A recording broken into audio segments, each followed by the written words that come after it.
At this time of year, autumn winds dance through the outskirts of Tokyo under a sky streaming with clouds. The sight of it through a translucent window brings to mind destinations of the past. Yet, one memory stands out from the rest: the sight of Oku-Nanbu soybean fields.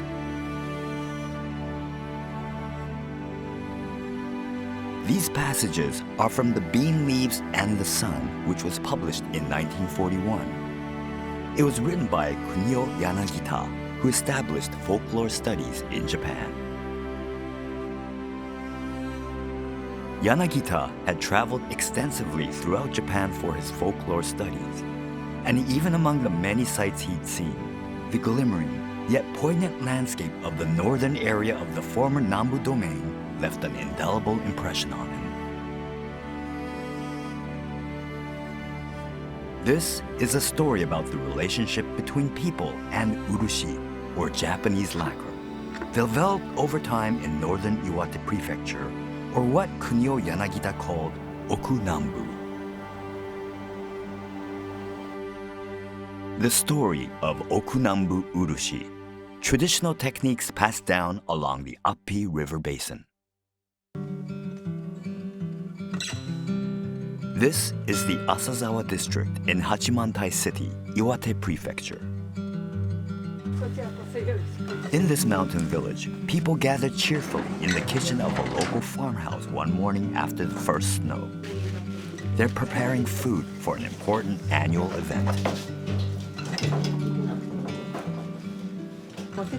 秋の収穫が終わった後にみんなで集まってごちそう作って慰労会みたいなのことするの庭じまいっていうんですけど、今日は味噌漬けたんぽ、新米取れるとこの辺では味噌漬けたんぽ作って焼いて食べるかって言ってやるので、それとそれからそば粉を新そば粉を使って柳バッタのお汁と、あとは鬼しめとか山菜の煮付けとか、そういうふうなお料理です。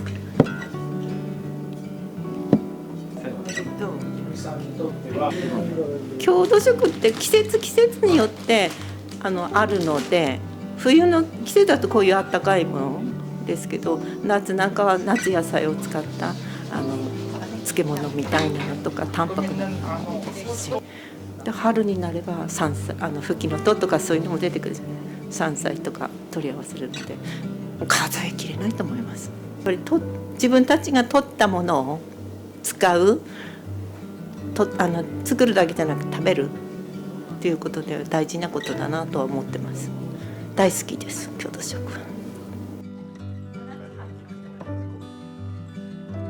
愛がない。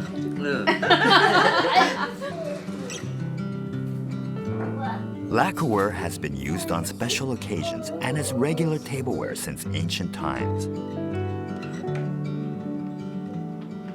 And most of their lacquerware was made locally. Here in Asazawa, lacquerware is an intrinsic part of life.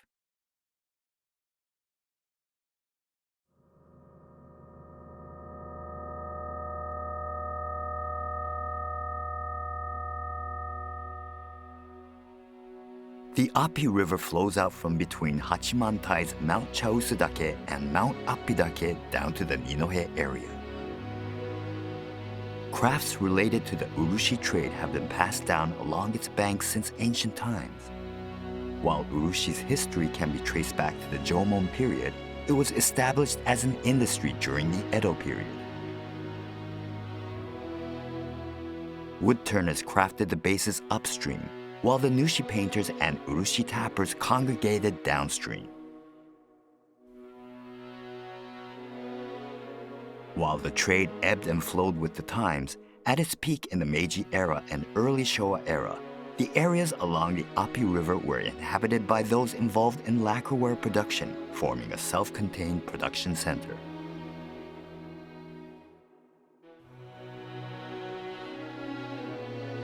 This ancient document confers samurai status to Shiro Saemon, a woodturner for the Morioka domain. It shows the importance the domain placed on its wood-turning industry. Wood turning continued to flourish in the upper Appi River area during the late 1800s. During the early 1900s, laths produced by water mills replaced manual laths, contributing to the further growth of the local wood turning industry. By the early 1900s, the area was known as one of the Tohoku region's top wood turning centers. The wood vessels that cover the floor attest to this. These wooden bases would have been given an Urushi coat by Nushi painters living close by. Nurimuro, or coating chambers, and woodworking huts dotted the settlements. The main product at this time was mitsuwan, plain bowls for everyday use. Beech wood bowls were given a base coat of kakishibu and then a single coat of urushi. They were sold at the local market in Araya Shinmachi and throughout the Ninohe district. Plates featured simple illustrations of ginkgo leaves and other well-loved motifs. Kunio Yanagita, who advocated the folk craft movement, took note of the Appi River Basin's flourishing lacquerware production. He visited Araya Shinmachi and Joboji in the early Showa era to study local lifestyles and their connection with lacquerware making.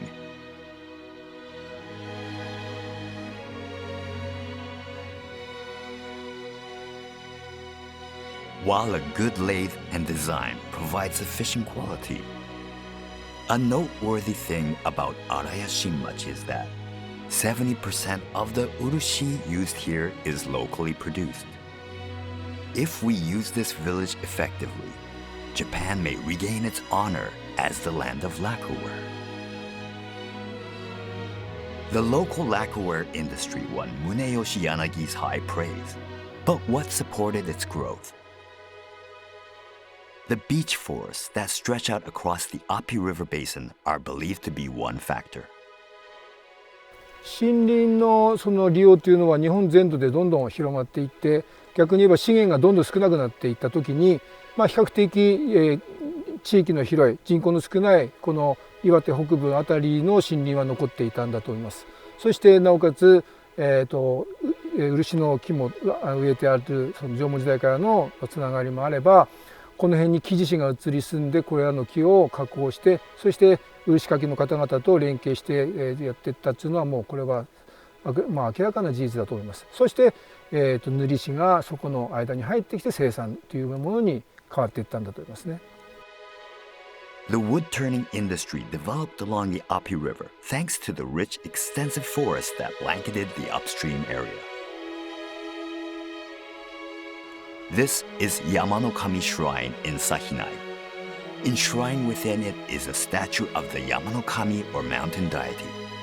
It holds an axe in its hand, signifying its protection of those working in the mountains. The people work diligently in reverence to the mountains.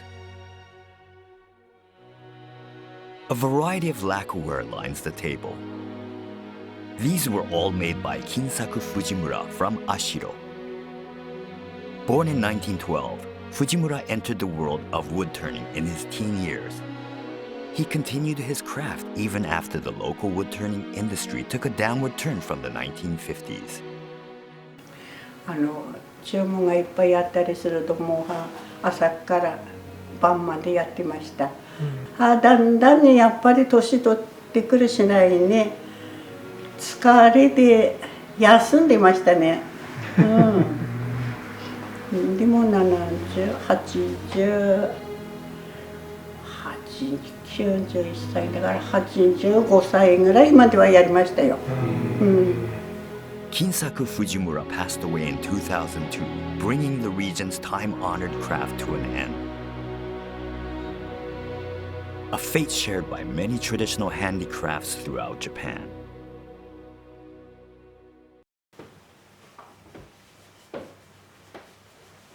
Wood from the upper Appi River area supported the lacquerware industry's growth.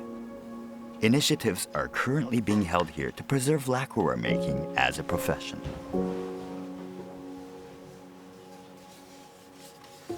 The Ashiro Urushi Technique Research Center trains Nushi painters. People from around the country come here to study lacquerware making techniques that appeal to modern sensibilities.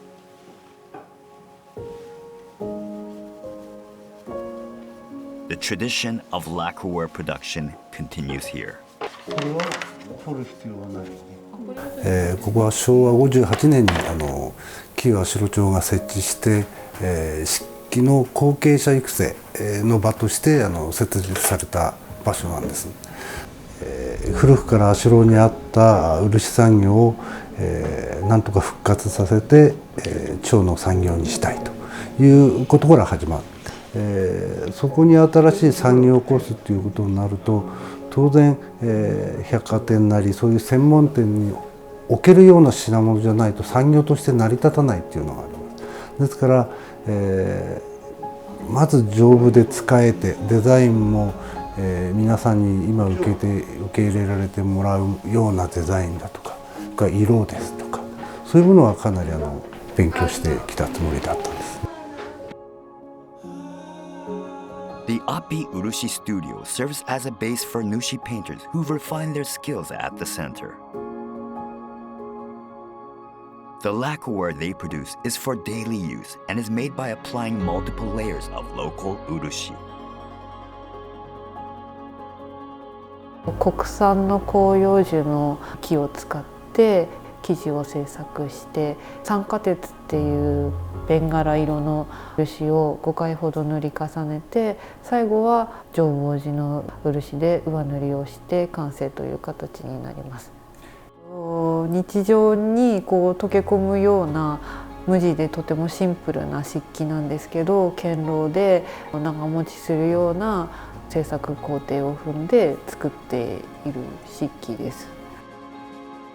ここではずっと定番で作り続けてるお椀が中心なんですけどやっぱりここの地域で古くから作られてきたものを私たちの先輩がいくつも調査をしてで作ったっていうふうに聞いてるんですけど自分たちでデザインする時も馴染みのないような形ではなくて昔からここで使われてきた形を模写するような形でデザインしているものが割と多いんではないかなと思います。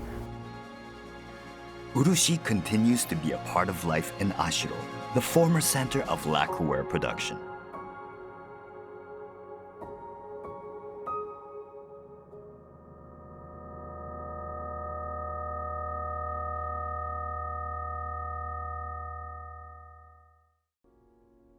Joboji town is in the Appi River's downstream area.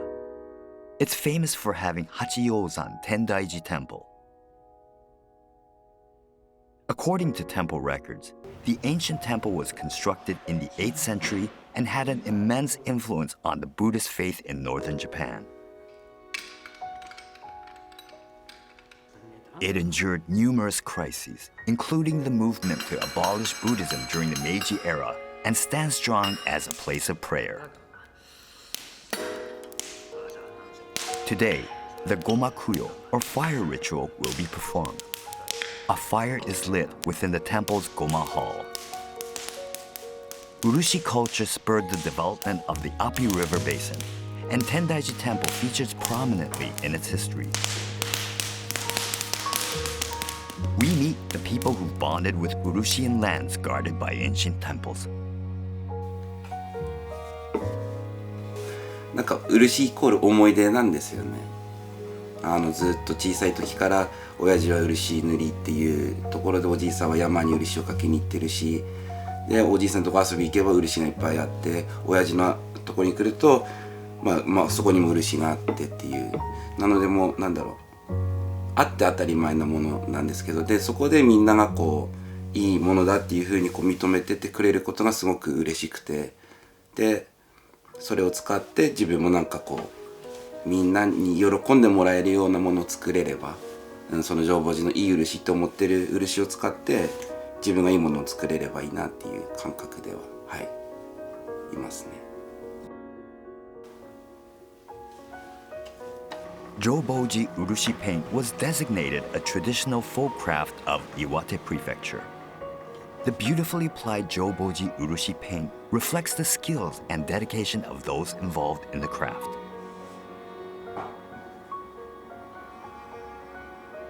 まあその伝統的なものを守るっていう気持ちと、どういう風な漆器を作ればこうみんな喜んでくれるかなとか、まあ、新しいものも探しながら考えながら普段は、はい、主として仕事はしています。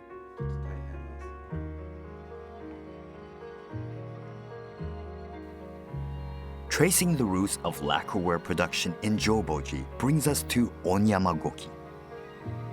A defining trait is its lack of decorative features. 現在岩手の伝統工芸品として指定されている浄法寺塗は、そのルーツとしていくつかの、ものが挙げられています。でそのうちの一つ、天台寺のお坊さんとのつながりということが言われていて、でその中で出てくるお椀がこちらにあるお山五基、そしてこのお膳をお山膳と呼んでいます。でお山っていうのは天台寺のことを意味していて、昔ですね、このお山のある、天台寺のあるお山のこの地域で作られ、あるいは売られていた漆器の総称のことを御山五基というふうに呼んでいました。で地元の人たちはその総称としての御山五基の中でも、特にこの三つ椀、大中小の三つ組になっているこの三つ椀のことを御山五基と呼んでいたようです。お寺の生活とのつながりということで、もう一つ浄法寺には古いお椀があります。鉄八椀とか鉄八五基と言われているお椀で、ご飯を食べるいわゆる飯椀ですね。語源として考えられているのは、お坊さんたちが托鉢をして歩く時、施しを受けるための重機を持つんですけれども、その器のことを鉄八と言います。鉄八椀、鉄八五基ご存知ですかっていうと、鉄八鉄八知ってるっていうお話で、そういう意味からすると古いタイプのっていうか、古い浄法寺塗の特徴的なお椀、漆器の一つなのかもしれませんね。Tendaiji Temple's principal image of Buddha is said to have been carved from a single katsura tree during the mid-Heian period. With its distinctive and beautiful chisel work, it's been called Keisen Kannon after the spring that welled up from a giant katsura tree and gave rise to the Tendaiji Temple faith. People are said to have flocked to the temple seeking the protection of the Keisen Kannon. Tendaiji Temple's part in Urushi's rise remains unclear. However, the teppachiwan and remaining lacquered items speak to a long shared history.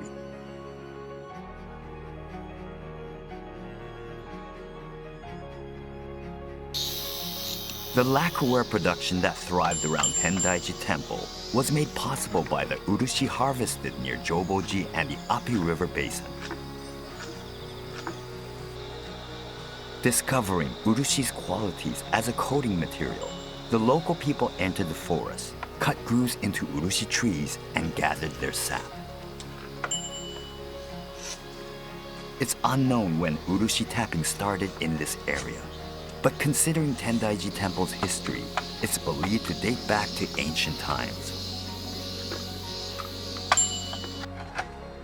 And it appears to have spurred the development of the wood-turning industry in the upper Appi River area. By the Edo period, Urushi had become a regional specialty, and the Morioka domain set out to increase production. This ancient manuscript lays out a detailed planting design for the Sato family in Joboji, who managed the planting of Urushi trees. The domain's push for increased production paved the way for Joboji to become an Urushi production center. Time flowed on. The start of the Meiji era brought groundbreaking changes to both Japan and the Joboji Urushi industry. One reason was the use of the Urushi tree's fruit to make wax. 現在浄法寺では殺し柿という方法で樹液を採取していますけれども、あの時代は、漆の実から蝋を取るということがあって、今のように描き殺していたのでは実がたくさんなりませんので、木を太く育てながら樹液を取るという養生書きという書き方が奨励されていました。その蝋の需要というのが時代とともにだんだんなくなってきて、実をならせる必要がなくなってくるんですね。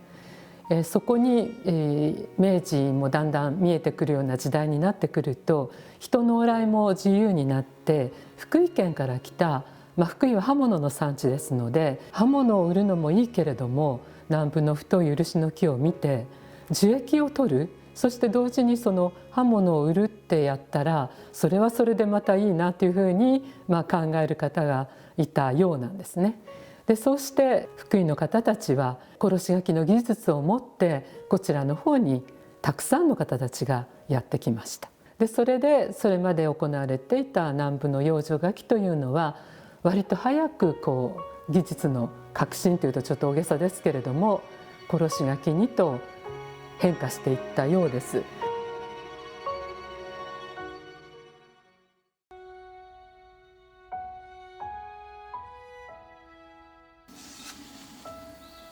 Urushi tappers work in Joboji's forest from early summer to autumn.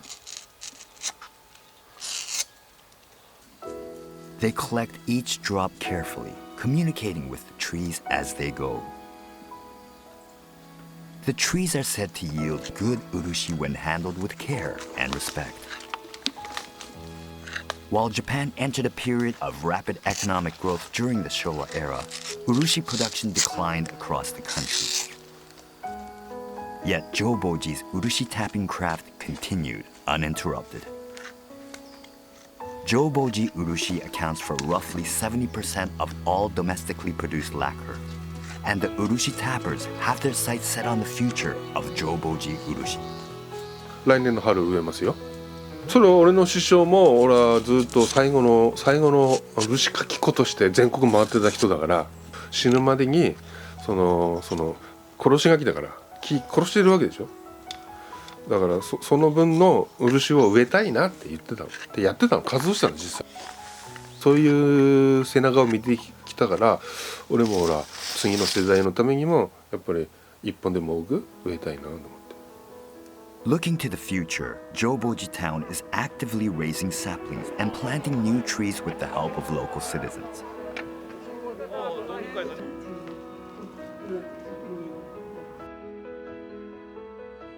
Urushi tappers aren't the only ones working to preserve the tradition. Tekiseisha has a workshop near Tendaiji Temple and has been promoting a lifestyle enriched by lacquerware for many years. It serves as a center for Joboji lacquerware artists and young people studying to become nushi painters, and has sent many Joboji urushi pieces out into the world. In addition to a lacquerware studio, wood turning is also done here using local lumber. The sight of an artisan turning the lab brings to mind the wood turners who once lived here. 素材の質感にも見せられるし、なんだろう、植物としての漆っていうところからひっくるめての漆っていうその存在自体をやっぱり作り手がこの器の中に全部なんていうんだろうな、取り入れてるというか塗り込んでるイメージです。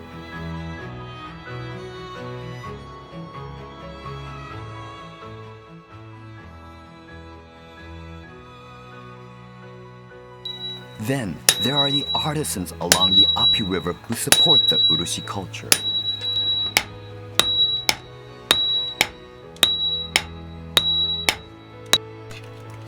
A local blacksmith forges the tool used in the koroshikaki method, which was originally introduced from Echizen, Fukui. This workshop also produces an item indispensable for Joboji urushi. Here, Wooden barrels, specifically for storing the precious urushi, are handcrafted one by a skilled artisan. The urushi culture has been crafted over time in the Appi River basin. It's a long story handed down from one person to the next.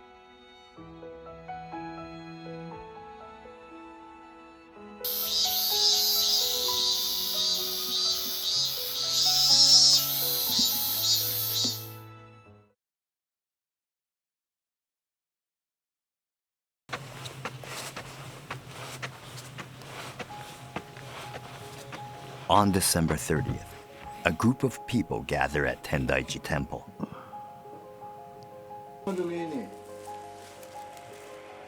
Called Danka, they support and care for the temple. Today is the day they make and put up traditional New Year decorations.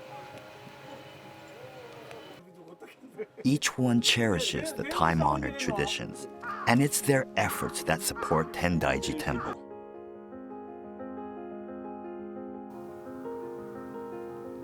The ever-changing times make it difficult to hold on to traditional culture. Yet, the sight of the Danka provides a glimpse of life, enriched by the effort to preserve something priceless. That same richness can be found in those who've dedicated their lives to urushi in the Appi River basin. The story about the relationship between people and urushi hasn't finished. It's still being written, and like the river, will steadily wind its way into the future.